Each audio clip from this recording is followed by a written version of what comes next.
Kekayaan Deoli Payumara terkuak, sebut rumahnya 10 kafling, dijuluki Sultan Depok.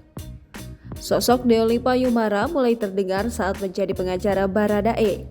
Apalagi banyak pernyataan Deoli Payumara yang begitu kontroversial mengenai kasus mantan kliennya tersebut.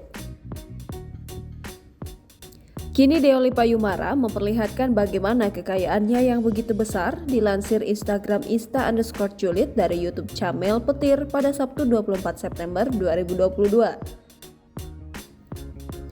Saat ditanya ada berapa kafling rumahnya, Deoli menjawab ada 10. Deoli Payumara pun bahkan dijuluki sebagai Sultan Depok, namun ia menganggapnya biasa saja. Walaupun begitu, Deoli Payumara mengaku hidupnya sederhana. Untuknya lebih baik memoles diri lebih dalam. Bahkan disebut-sebut kalau Deoli Payumara tidak mau dibayar saat mengisi acara televisi. Bagi Deoli Payumara, dirinya terbiasa mencari sendiri.